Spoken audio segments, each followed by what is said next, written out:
A palestra de hoje tem como tema reencarnação e nós vamos utilizar uma questão do Livro dos Espíritos, a questão 222. Lá Kardec fala para nós que esta ideia da transmigração das almas era muito comum na mais alta antiguidade. E Pitágoras tomou esta ideia dos filósofos indianos e egípcios. É a ideia da sucessão das existências anteriores que são progressivas a cada alma. É a ideia de que todos são espíritos eternos e que vão viver inúmeras vezes desta maneira, vão conseguir se aperfeiçoar, vão conseguir adquirir virtudes, vão conseguir reparar débitos e vão se purificando de forma progressiva. Então, esta ideia não veio com o advento do Espiritismo. Esta ideia já é muito, muito antiga e Pitágoras embasava seus conhecimentos nesta ideia.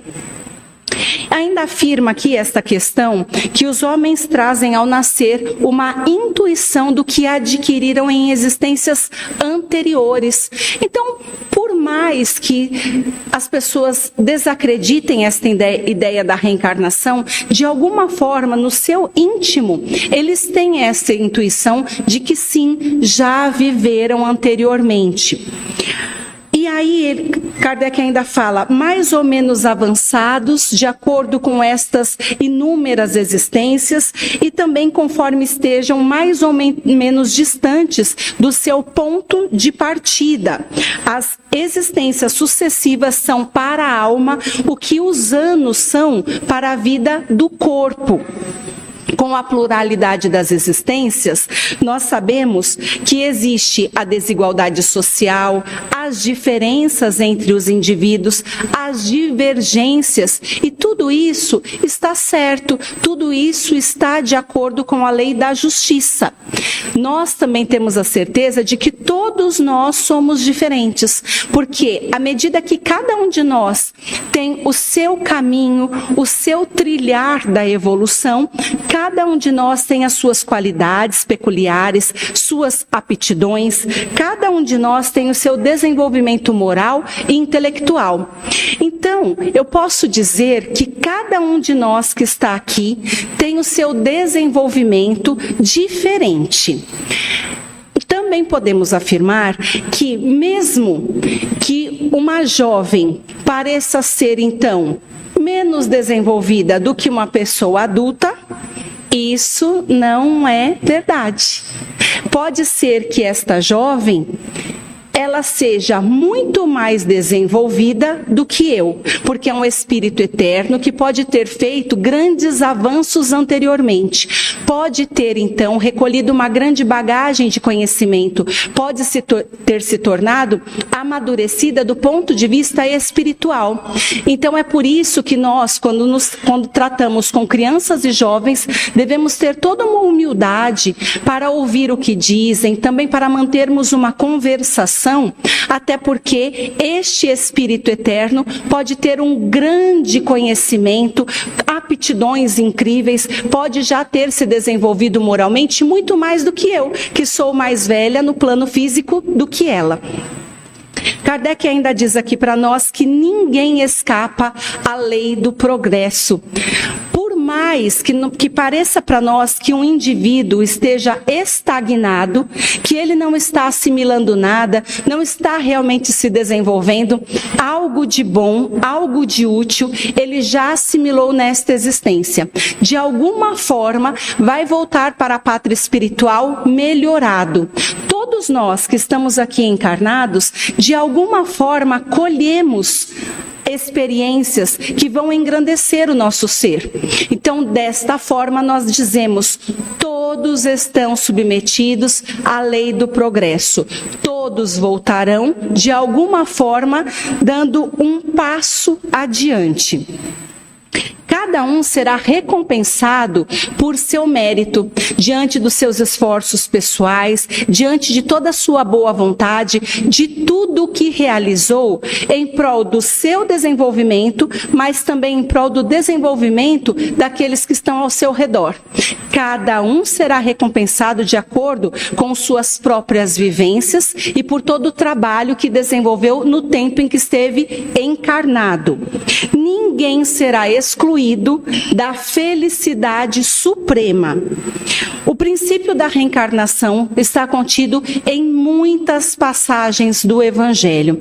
Eu vou utilizar um trecho do Evangelho de Mateus, capítulo 17, versículos de 10 a 13, porque lá Jesus diz: é verdade que Elias deve vir e restabelecerá todas as coisas, mas eu declaro que Elias já veio e eles não o conheceram e fizeram dele tudo o que quiseram, fizeram sofrer como quiseram.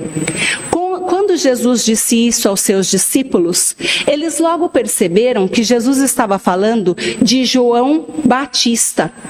E se João Batista era a reencarnação de Elias, nós devemos crer que este mesmo Elias, que foi um grande profeta no passado, foi para o mundo espiritual e regressou num corpo novo, agora com o nome de João Batista. Então nós vamos acreditar que sim, foi a reencarnação de Elias como João Batista.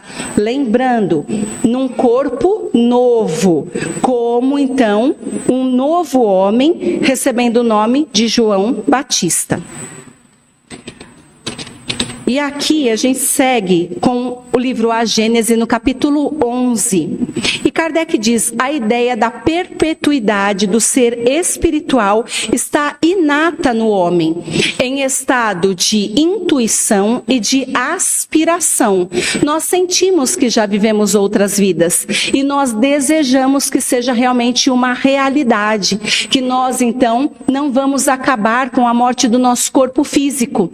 O corpo físico, sim, acabará com a morte, mas nós, espíritos eternos, regressaremos para o mundo espiritual, continuaremos no mundo espiritual a vivermos, termos acesso ao conhecimento, estudo, trabalho, poderemos nos reencontrar com entes queridos, pessoas que já estivemos ligadas no passado e, em determinado momento, uma nova oportunidade, uma nova reencarnação num corpo novo, especialmente formado para nós e para as nossas necessidades evolutivas. A vida orgânica é inerente à matéria e independe da vida espiritual, que é inerente ao espírito. A matéria tem vitalidade independente do espírito e o espírito tem vitalidade que é independente da matéria.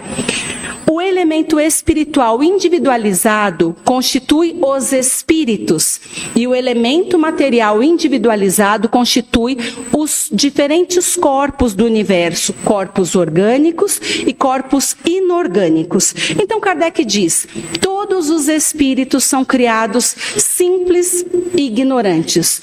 Todos terão o mesmo ponto de partida. E Jesus também teve o mesmo ponto de partida? Sim, também criado simples e ignorante, tanto quanto nós. Nesta questão ele diz: com a mesma aptidão para progredir diante da sua atividade individual, como eu mencionei anteriormente, diante dos nossos esforços, da nossa força de vontade. Todos atingirão o grau de perfeição, depois de inúmeras reencarnações completamente depurados, com posse de aquisições de tudo que houver de conhecimento, com todas as virtudes, nós um dia nos tornaremos espíritos perfeitos, espíritos puros. Não há nenhum que seja mais favorecido ou melhor dotado do que o outro. Nenhum que esteja dispensado do trabalho. Não existe um favoritismo diante de Deus. Então, muitas vezes, nós até escutamos pessoas dizendo: será que Deus não me enxerga? Não, porque o meu amigo tem tudo. O meu amigo tem todas as possibilidades. Parece que não precisa fazer grandes esforços, tem uma sorte danada, ele consegue bons trabalhos, a família é maravilhosa, ele consegue fortuna, mas eu não consigo nada. Será que então só ele é beneficiado pela espiritualidade e eu não? De forma nenhuma. Porque Deus observa todos os seus filhos e fornece condições a todos os seus filhos. Mas isso tudo vai depender do que nós fizemos no passado, das provas que temos de enfrentar, dos esforços particulares que nós fazemos para adquirir todos os bens materiais, sem nos esquecermos dos bens espirituais, que são verdadeiro patrimônio do Espírito eterno.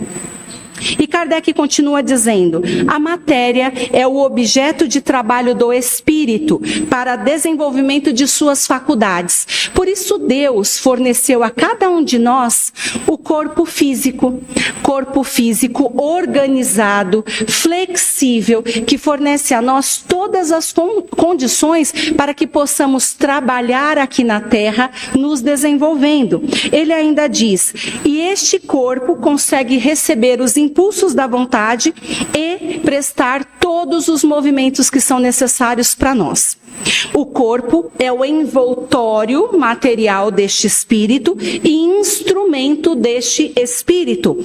Mas ele fala, é o próprio espírito que dá o formato do corpo, de acordo com os seus próprios pensamentos. Então, dependendo das necessidades de manifestações, eu vou apropriar o meu corpo diante das minhas necessidades. Exemplo, vocês percebem como as minhas mãos são grandes? E são bem quadradas, né? Olha como são largas. Completamente apropriadas para que eu possa desenvolver minha função como fisioterapeuta. Elas eram muito mais delicadas, mas com o passar do tempo, o meu corpo foi se desenvolvendo e se apropriando para o desempenho da minha função como fisioterapeuta. Já que eu preciso fazer massagens, já que eu preciso fazer muita força para mobilizar os membros dos meus pacientes que estão acamados. Então, dependendo das nossas necessidades, o nosso corpo, ele vai se modificando. Mas isso também é apropriado lá no momento da gestação, já no planejamento reencarnatório, eu posso colocar ali, olha, dentro das minhas necessidades evolutivas, o que eu preciso ter, incluindo algumas imperfeições físicas. Isso também entra no meu planejamento reencarnatório. Dependendo das minhas necessidades, este corpo vai ter tudo o que eu necessito. De repente, eu preciso ter um problema cardíaco. Vai ser uma prova importante para mim. Então, eu já vou nascer com este coração com uma disfunção para que eu possa passar por esta prova quando eu tiver 15, 16 anos. Tudo perfeitamente coordenado para que eu possa aproveitar ao máximo esta encarnação. Inclusive, Kardec diz aqui que isso também explica o caráter que imprime aos traços da fisionomia e comportamento do nosso corpo. No meu rosto existe uma característica muito marcante. Vocês todos percebem? É o tamanho da minha testa, não é verdade? Ó, é bem larga, não é? E aí, quando a gente vai estudar a linguagem do corpo, se vocês entrarem lá, busca lá, Linguagem do Corpo por Cristina Cairo. Existe todo um estudo fisionômico e também das linhas do corpo. Tamanho das mamas, o tamanho do quadril, tudo, a silhueta, tudo revela os nossos pensamentos. A minha testa, referente a pessoas muito intuitivas. Então, dependendo da sua sobrancelha, do tamanho e formato do nariz, da boca, boca fininha, pessoas que falam demais. Então, dependendo do formato do seu corpo, nós batemos o olho e fazemos a leitura e já sabemos que, de repente, uma mulher que tem as mamas muito grandes, são extremamente acolhedoras. São mãezonas, elas gostam de cuidar de todo mundo. Então, dependendo da forma como você pensa, você também modifica a estrutura corporal. Bem interessante isso, né? Então, entrem lá, a linguagem do corpo. Tem o livro também que fala sobre as doenças, e dependendo do que você está pensando, você pode gerar doenças. Então, nós sabemos campo perispiritual e depois vai para o corpo físico, em decorrência da desestrutura dos seus pensamentos. E se nós produzimos as doenças, nós também atraímos a cura através dos pensamentos. Então, é uma boa dica de leitura, Linguagem do Corpo, por Cristina Cairo. Voltei aqui. O corpo, depois de funcionar por algum tempo, ele vai se desgastando, não é assim? Naturalmente, ele se desgasta. Ele vai se desorganizando pouco a pouco. Nós dizemos que a cada dia é como se nós estivéssemos nos aproximando do tempo do desencarne, de forma natural. Vai chegar um momento que ele vai entrar em decomposição. O corpo morre. E aí, então, o princípio vital que realmente dá vida a este corpo, permite a manifestação do espírito, ele se extingue, volta para a sua fonte, que é, então, esta fonte universal. E quando isso acontece, corpo morreu, o espírito se solta completamente, ainda de posse do seu perispírito, e retorna para o mundo espiritual. O perispírito é parte integrante do espírito. Ele faz de um ser que está abstrato se tornar definido. O espírito sempre estará unido ao seu perispírito. E se precisar adentrar outro mundo, então vamos dizer que evoluiu muito aqui neste mundo de expiações e provas, vai adentrar o mundo de regeneração. Ele vai, então, soltar este perispírito, formar outro apropriado para este mundo mais elevado, onde deverá habitar. Sempre estará com o perispírito. Ele o torna apto para agir sobre a matéria, inclusive também permite que este espírito se manifeste nos casos da mediunidade, passando comunicações para todos os médiuns, sejam eles ostensivos ou não. Isso tudo a partir do perispírito. E aí Kardec traz aqui para nós um conteúdo que eu achei extremamente interessante, dizendo do momento do reencarne. Vamos lembrar então que nós estamos lá no mundo espiritual, necessitamos reencarnar. E nós vamos fazer o nosso planejamento reencarnatório. Estaremos junto com instrutores muito mais elevados que nós, de posse de todas as informações das vidas passadas, os momentos mais importantes deste nosso desenvolvimento. Nós sabemos que precisaremos estar diante de pessoas que precisamos resgatar alguma coisa, precisamos cumprir tantas outras que deixamos inacabadas. Então fazemos este planejamento reencarnatório. Este planejamento reencarnatório vai conter diversas informações, incluindo as provas mais importantes as quais deveremos enfrentar. Também, eu coloco no planejamento reencarnatório os integrantes da minha família. Eu já até me encontrei com alguns deles e eles aceitaram fazer parte desta minha família. Incluindo o sexo, eu já falei do meu corpo físico, doenças, algumas questões peculiares deste corpo que vão me trazer as provas fundamentais, profissão, condição social, tudo isso vai entrar no meu planejamento reencarnatório. Fechei tudo isso, lá já está marcadinho o dia do nascimento, dia do desencarne, tudo isso que não vai ser modificado. Está lá o nome do meu pai e da minha mãe. E eu já estou esperando. O casal já está de namoro e eu estou aguardando. No momento da concepção, ou seja, quando o óvulo e espermatozoide se fundem, do perispírito sai uma extensão que é o laço fluídico e se une ao corpo em formação que está lá na barriga da mamãe. Este laço que está unido a estas células que se uniram no momento da concepção, Enquanto este corpinho vai se desenvolvendo, este laço ou cordão fluídico vai se expandindo cada vez mais. Vai unindo molécula a molécula neste corpo em formação. E quando este corpo estiver completamente formado e todas estas moléculas fluídicas estiverem inseridas neste corpo em formação, acontece então o nascimento e a fusão completa entre espírito, perispírito e corpo. Não é lindo, gente? É uma lindeza. Então aí Kardec explica para nós tudo isso. Eu estou falando do livro A Gênese no capítulo 11 para os estudiosos. E aí então a união é completa e o ser nasce para a vida exterior. Já no livro dos Espíritos, questões 330 até 360, Kardec diz que o espírito pressente o momento do seu reencarne, da mesma forma que um dia todos nós sabemos que teremos a necessidade de desencarnar. Então o espírito que está ali esperando, muitas vezes ele não quer reencarnar.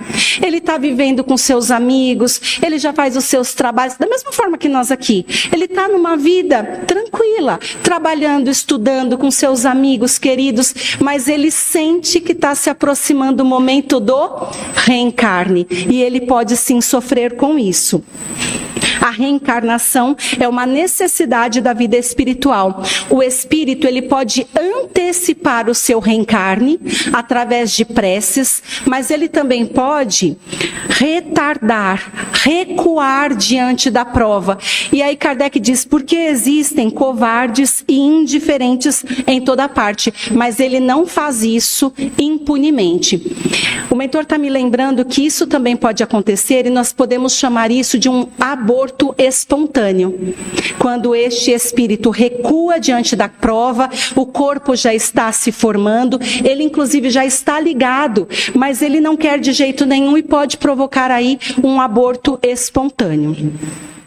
Está lá também no livro dos Espíritos, segundo o mentor. O progresso é uma necessidade de todos os espíritos. A união da alma com o corpo, então, é designada antes deste acoplamento. Eu falei no planejamento reencarnatório. Pode escolher o corpo e suas imperfeições, como nós já mencionamos. E aí, para finalizar, a união pode ser imposta pela providência divina. Aqueles espíritos que passam por reencarnes compulsórios, é disso que Kardec está falando agora. Eles não vão passar pelo planejamento reencarnatório, porque eles não têm intenção nenhuma de reencarnar. Sabem o quanto são devedores, podem estar inseguros com o que vão enfrentar, então eles preferem não reencarnar. Não tem que querer, precisa passar pelo reajuste necessário. Então reencarnam de forma compulsória. E aí está escrito aqui, da mesma forma que as diversas provas também podem ser impostas para os espíritos. A reencarnação é como um exílio e uma clausura. Os momentos que antecedem a reencarnação são uma espécie de agonia para os espíritos. E assim nós trazemos a reflexão de hoje. Será que todos nós já nos demos conta do quão é importante esta reencarnação? O que nós tratamos no mundo espiritual? O que será que deve estar contido neste planejamento reencarnatório? Será que eu estou realmente envolvida com as provas e desempenhando tudo aquilo que eu me propus desempenhar enquanto eu estive lá tratando com os meus superiores? Será que eu estou realmente inserida num bom contexto? Quando eu desencarnar, eu vou chegar lá no mundo espiritual e falar, ufa, deu tudo certo, graças a Deus. Eu superei, eu resisti e eu melhorei. Será que é assim? O mentor está dizendo que a melhor forma de sabermos se nós estamos caminhando para o progresso e aproveitando muito é a nossa sensação íntima. Quando eu estou sentindo mesmo uma certa satisfação, apesar de todas as provas da minha vida, quando eu estou sentindo uma certa paz, apesar de todo o meu cansaço, de repente eu estou passando por uma doença, está doendo demais, mas no fundo eu estou até que tranquila. Então essa sensação de bem-estar, apesar de tudo, me traz a certeza de que eu estou no caminho certo. Agora, quando eu estou vivendo de uma aflição terrível, tendo tudo a meu favor, eu tenho carro, eu tenho casa, eu tenho profissão, eu tenho renda, mas isso ainda me traz uma inquietação. Alguma coisa está faltando. De repente eu estou olhando só para os benefícios materiais e estou deixando aqui de lado, de executar a coisa que era mais importante para o meu planejamento. Erasmo está falando que tem gente que reencarna apenas para se aperfeiçoar, para se melhorar. Ou é para ser humilde, ou é para se libertar do egoísmo, ou de vícios físicos e morais, quaisquer que sejam. Tem gente que reencarna para perdoar uma pessoa. Só uma. Ela só precisava fazer benfeitoria para uma pessoa. Rapidinho, ele está me lembrando de uma carta que foi escrita há algum tempo, de uma professora, era excelente. E tinha um aluninho na sala que estava com uma família muito complexa, envolvida com drogas. Ele tentava falar todo dia para ela o quanto a vida dele era difícil, mas a professora tinha muita coisa para fazer. Ela era excelente. Ela não tinha tempo para prestar atenção no que ele estava falando. E um belo dia ela recebeu a notícia de que o garotinho se suicidou devido aos grandes maus tratos que ele sofria no lar. Quando ela voltou para o mundo espiritual, ela tinha feito muitas benfeitorias, mas falaram, faltou a coisa mais importante para você. Ele tinha sido seu filho.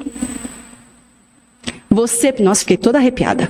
Você precisava ter auxiliado. Se você tivesse escutado, se você tivesse fortalecido, ele não tinha se suicidado. Volta e faz com ele o que você não fez. Então, que possamos realmente ouvir o nosso íntimo e os nossos protetores, estarmos aliados. A coisa mais importante do nosso planejamento reencarnatório não é trocar de casa, não é trocar de carro, é outra coisa. Pensa, no fundo a gente sempre sabe o que é. Eu agradeço imensamente pela oportunidade que tive hoje. Vamos fazer a prece de encerramento? Amado Senhor, que possamos ouvir as vozes dos nossos mentores, sermos conduzidos por eles que nos iluminam e só querem o nosso progresso. Que esta encarnação seja bem aproveitada, Pai, para que no dia do nosso regresso ao mundo espiritual estejamos em paz. Só isso. Sabendo de que tudo que nós fizemos aqui foi o nosso melhor, com a nossa essência de amor, paz e esperança. Que possamos seguir Jesus e tudo vai dar certo. Agradeço a Erasmo por mais este trabalho de propagação do Evangelho. Graças a Deus e a Jesus. Paz e luz a todos os meus irmãos. Gratidão por este momento.